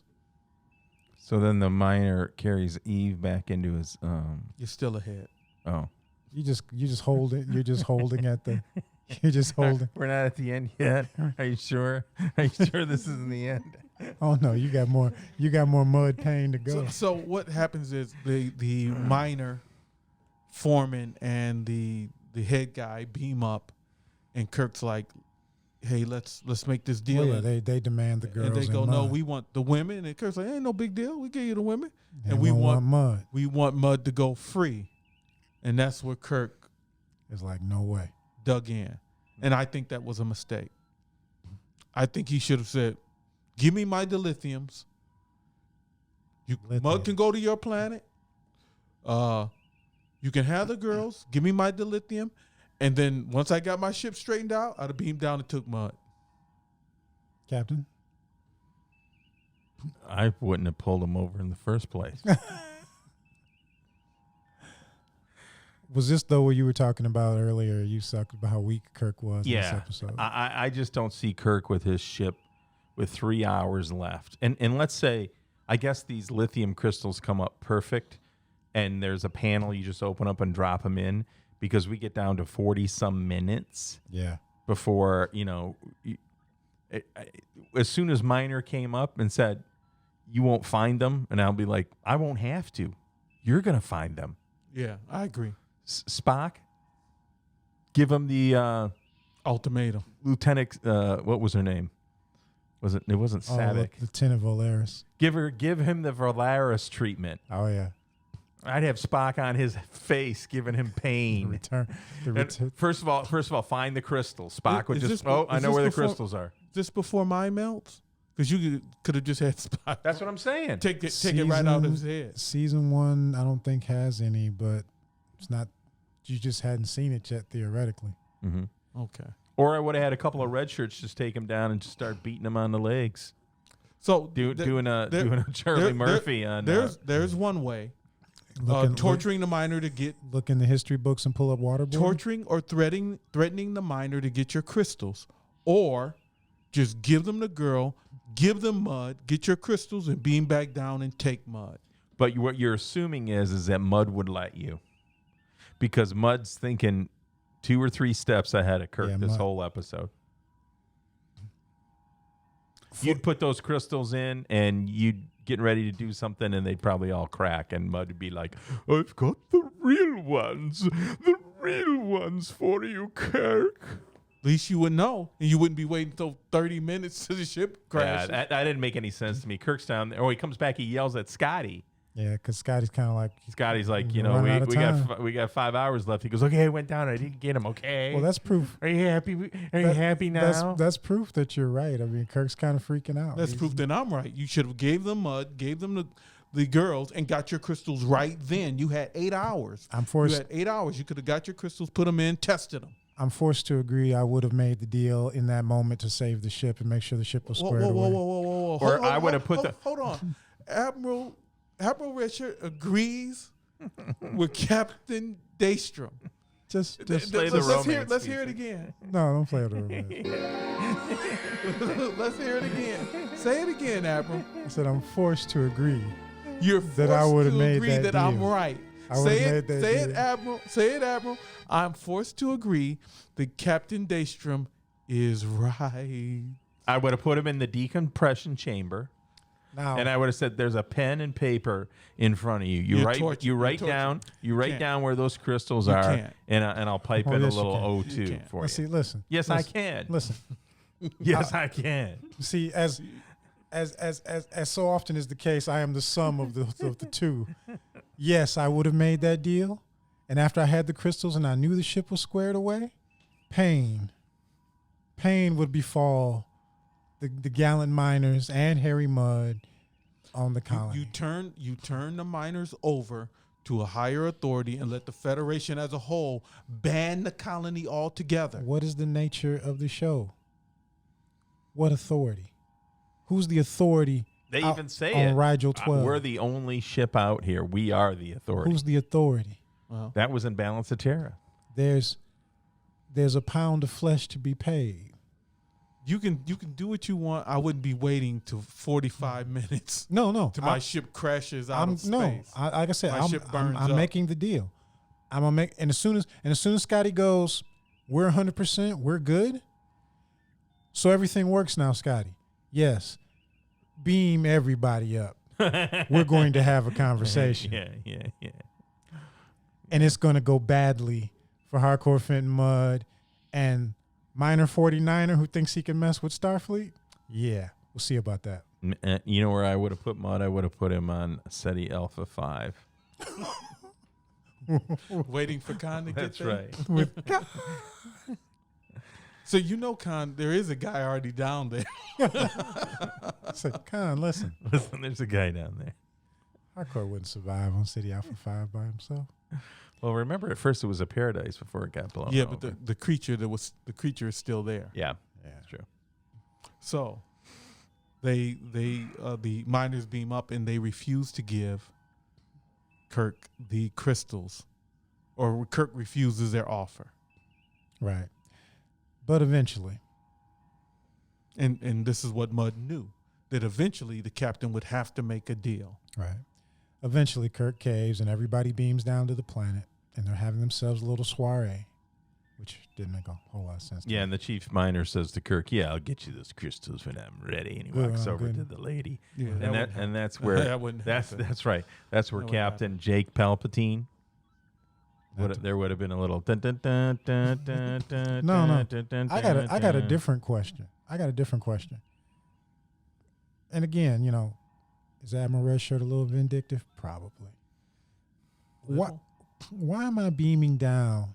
Why am I beaming down to this hostile environment with these jokers who are extorting me, and I'm not wearing my very stylish Velcro belt that holds my Type 2 phaser fully charged, having nothing to do with the ship's predicament? You know what I would have had? that cooling rod that he took out and beat Khan down? I'd have it over my shoulder like a baseball No. bat, and You I'd gonna just give be me my tapping it. crystals? I'd just be tapping it against the wall. Yeah, you got about 30 seconds No. to go and get your dance in. No. Depending on how much transporter power. Can you point to where those crystals are with broken hands? Remember, the poor miner's under the influence of the women, so he's not thinking right. Oh, no. He's under the influence. No. He's under the influence. Your drug habit does not concern me. Your pheromone predicament does not concern me. My ship is in trouble. I'm beaming down with as many guys as I got power to beam down, and we're gonna have phasers. And there's your girls. There's Mudd. Get me my crystals. You'll get me my crystals when I'm good and ready. Ah, yeah. Okay. Do you know that the highest setting of stun hurts a lot? Like breaks ribs?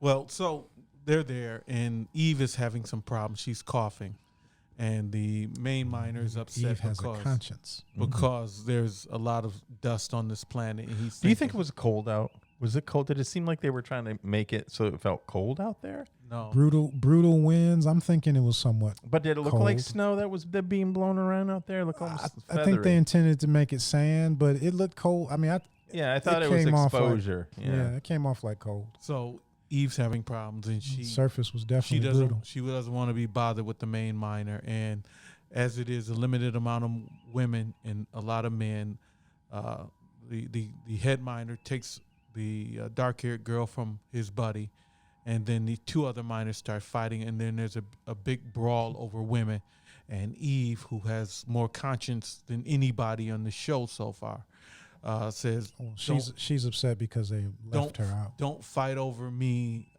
Or Have draw straws and the loser gets yeah, me the loser gets me. And She she runs runs out. out into the elements. elements. And Kirk goes after her, and or starts to, and they go, "If you go out there, you'll die." And You'll get lost, and Kirk goes after, and Mudd goes after. And then the chief miner. The chief miner. The chief miner goes out. And they search, and Kirk is calling for Eve, Eve. The next thing you know, Kirk's back on the ship, and they're scanning. Right. They're using ship's power to try to find her. And they're telling the captain, our power is limited. Mm-hmm. Scotty's reminding him.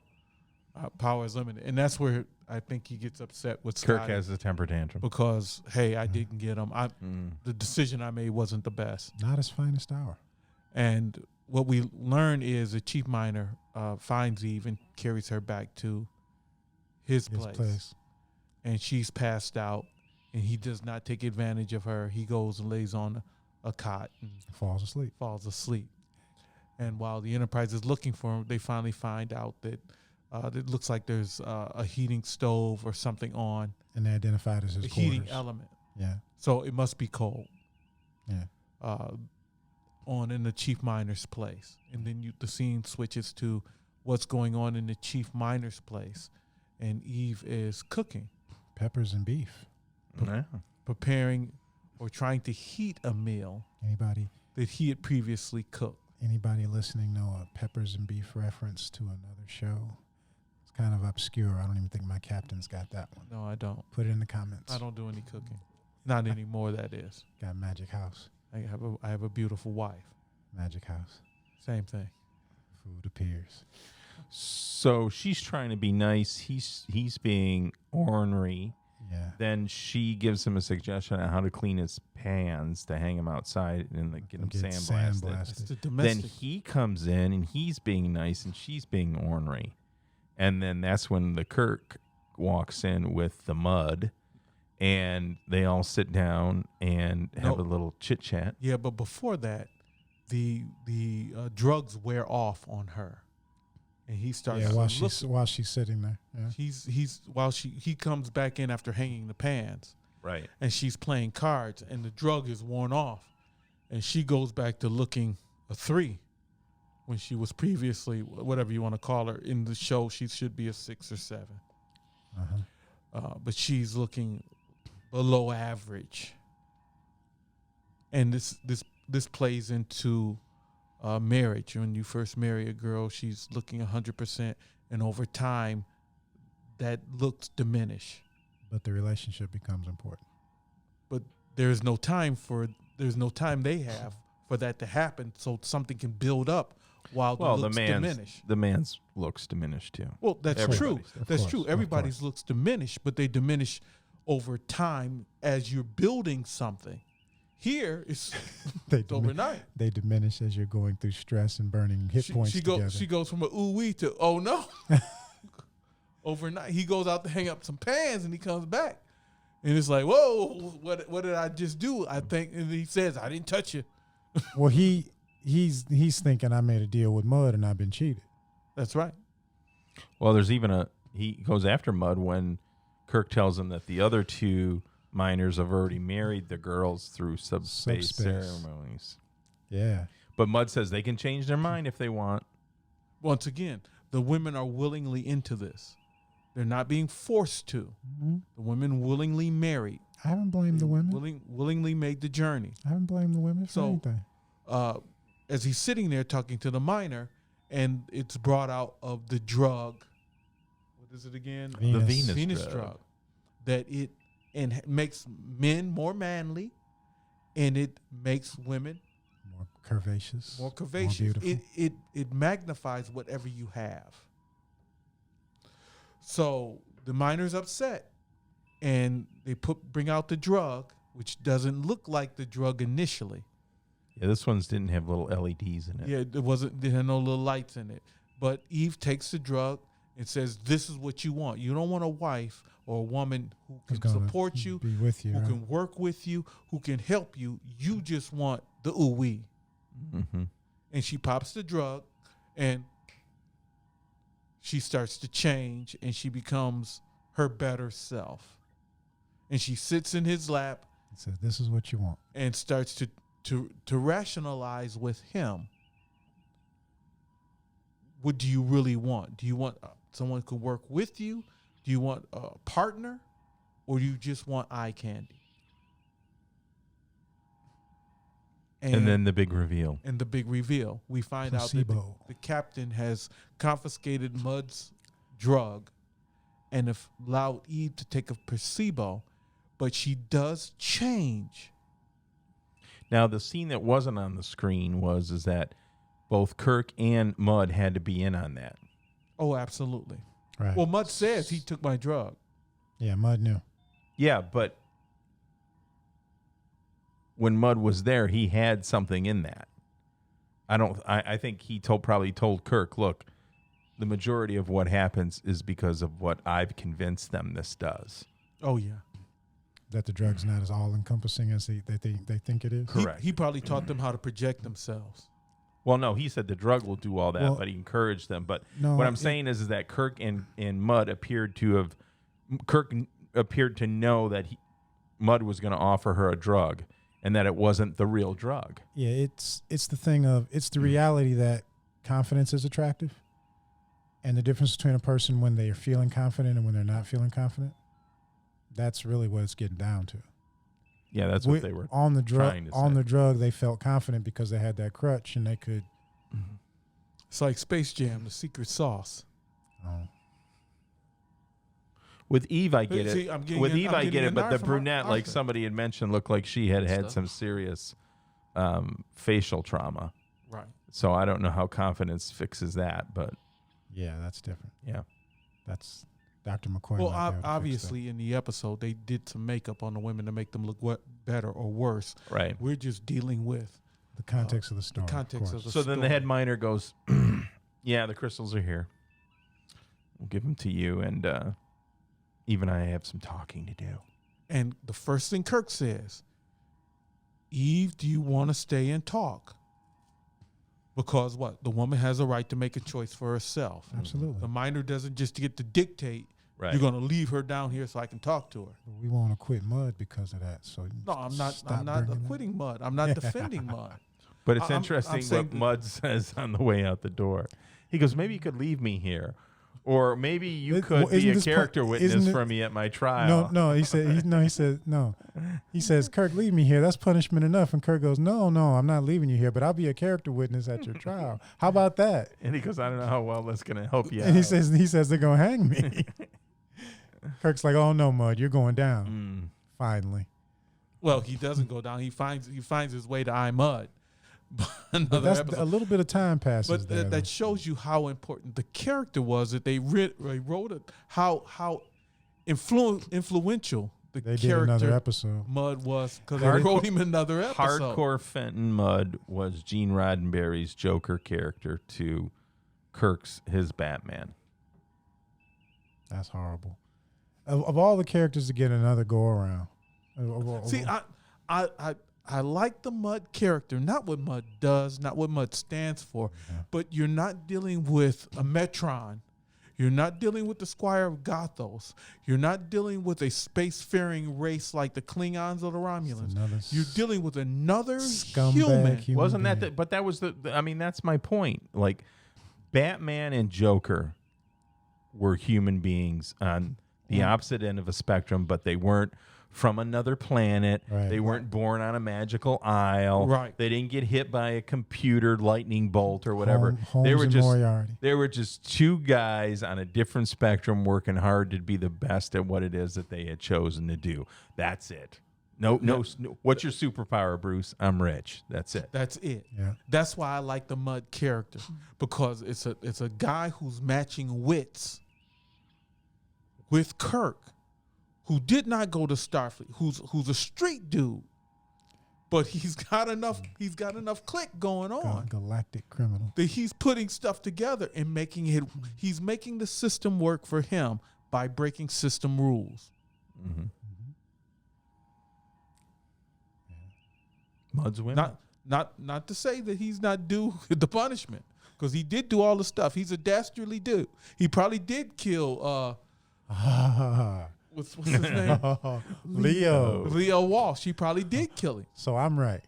I said probably. That doesn't make you right. There's a possibility of you right. But Mudd's Women is a character story. I'll let you go. I'll let you go with probably. Mm-hmm. It's a character story of two men in conflict. Now, they didn't write Kirk like Kirk is written later on in the episode. And that's Roddenberry's writing him that the way, though. And I think what happened after a while, and they talk about this. I don't know. I think I read a book about the series or that, but there was some conscious decisions by Leonard Nimoy about what he wanted his character to do. Right. And he was pushing for certain things and everything, and I think at some point Roddenberry, I'm just making assumptions, but he stopped writing Kirk down because in this episode, well, this was like that's why I'm Jake T. Palpatine. This was like Jake T. Kirk. This was not James Kirk in this episode. He was written down. Remember, Kirk hasn't been formatted yet, so they're still trying to figure out who the character is. And two, it's evidence of the problem with Gene Roddenberry in terms of he had the ideas and the concept, but other people fleshed it out and brought it to life and made it what it became. It's the influences of other people that made the characters what they ultimately became. Right. So this is James T. It's not Jake.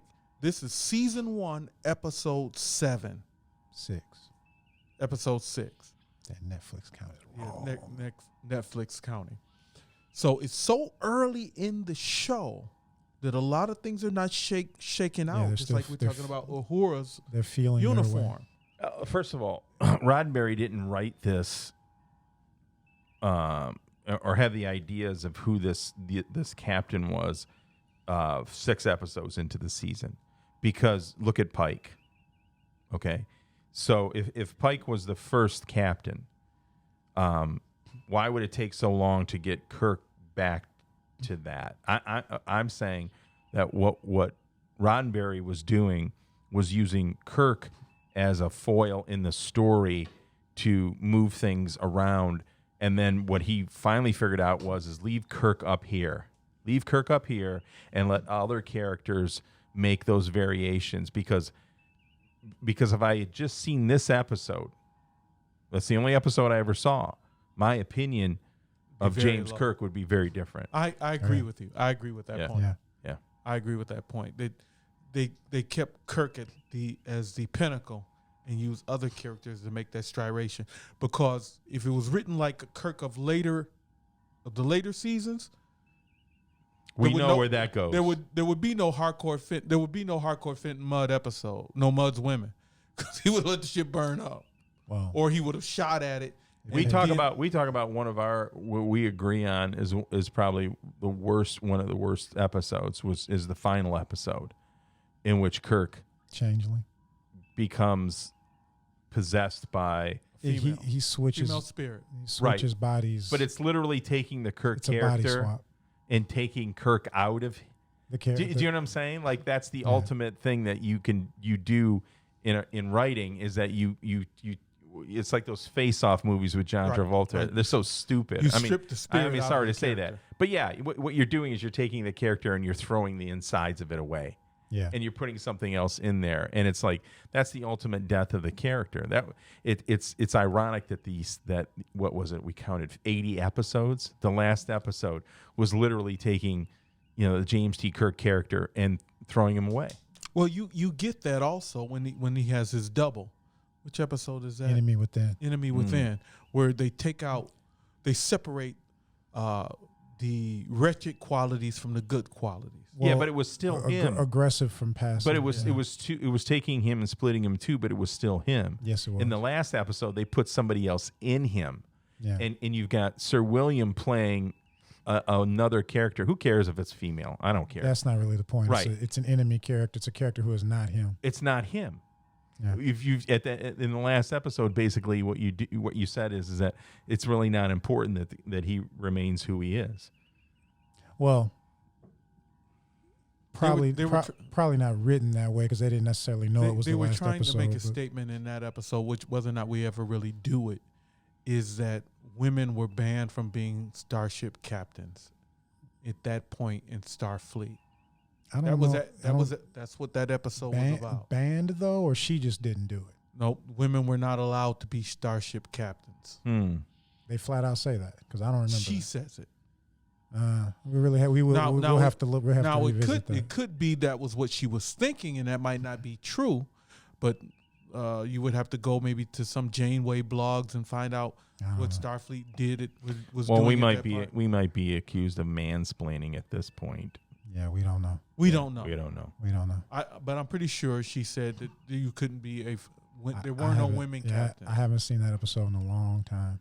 What I remembered is that she just didn't make it through the academy. She washed out. That's what I remembered. But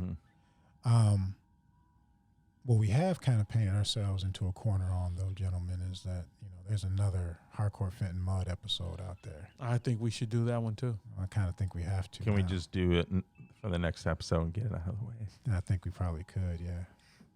Probably. Mud back to back. Mud back to back. Get the mud off. The muddy episodes. Get the mud off our boots. Yeah. That's right. Like I said, I still like the character. Oh. I think, and I've said this already, I think he's a good foil. I despise Harcourt Fenton. I just maybe I didn't like the choices that the actor. Captain Jake. No, he's talking about the guy that played Mud. But I'm sure Roddenberry. He played it exactly the way Roddenberry wanted him. Yep, over the top. Yeah, he's like a Harlequin. He's like a Joker. He's like a. My issue with Mud, even though I have to admit there's more depth to the character revisiting it, he's just that slime ball. Yes, he is. Dirty, no good guy. And that's what I like about him. But you know what? It turns my stomach. The one thing I will give the actor the respect is that he does the slime ball so well that you hate him. Well, yeah, I mean that's and then when he takes the slime ball down, and he does, there's a couple of times he takes it down, especially when the computer puts him in a corner. He's like, okay, this is really who I am. And really, when he was sitting there with Kirk at the end, talking about the placebo, you could see that he was just being a regular guy, and that takes a lot because he can just. He turned it on and off. He turned it on and off. So he's a confidence man.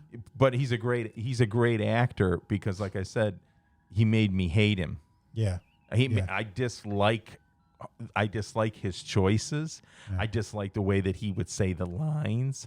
How ghoulishly delicious everything seemed to be when he said things. It was just like over the top, sticky, oozy, gooey. So did you hate the character? Or did you hate the acting? I didn't hate the acting. I hated the choices of how he was telling that side of Mud, because when he didn't go over the top, Mud seemed much more sinister. Like I don't like my villains to appear to be buffoons. That's the thing I didn't like about the Joaquin Phoenix Joker movie. Yeah, that he was portrayed like as being sort of inept and incompetent. The Joaquin Phoenix, he was a buffoon. Right. He was a buffoon. Right. And people made him what he was, other than the Dark Knight Returns. He was a brilliant psychopath. Where he was a brilliant psychopath. Right. The Joaquin Phoenix. Yeah, Joaquin Phoenix is just a guy who's kind of a knucklehead, and he goes violent.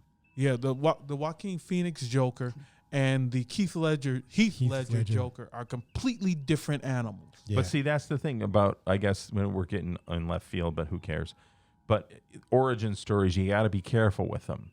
Yes. Because Heath Ledger's Joker, I never want to read I don't want to know what he was before he was the Joker. He's the Joker. Because the more that I would know about that, the less it would take away from what it is that I get from him now. And that is that he tells you a story about his scars. It might not be true. Well, no, he crafts it to each person. Right. He assumes what your worst fears are, and then he says that he lived those fears. And that's bringing you to a level with somebody that just transcends a long-term relationship. He pulls you into like your own emotional trauma. Yeah. And I don't want to know anything about what happened to him prior to that. I want to know what the future of that character is. So anyways, that's me. Oh, as you said already, this is Mud's Women. Mud's women. Mud's women. Episode that you might not have thought it would be this deep. There is a lot of correlations between then and society now and the human condition. And it sounds cliche, and we keep saying this, and we keep promoting it after episode after episode. What 60-year-old television show is still as relevant in social issues as Star Trek is? Absolutely now? None. Nothing holds up. Not like that. Just doesn't. So we got through it. So my question is, Jake, will Jim be back from iMud, or will you be sitting in with us again? Well, we'll have to see how iMud goes. It's like when Sylvester's son shows up wearing the bag on his head, talking about how ashamed he is. All right. Mud's women. Please join the Hate Harvey Mudd fan club. Vote to put Harvey Mudd in prison for a long, long time. And we will see you next time on Men on Track. Click like and subscribe. Yeah, do that too.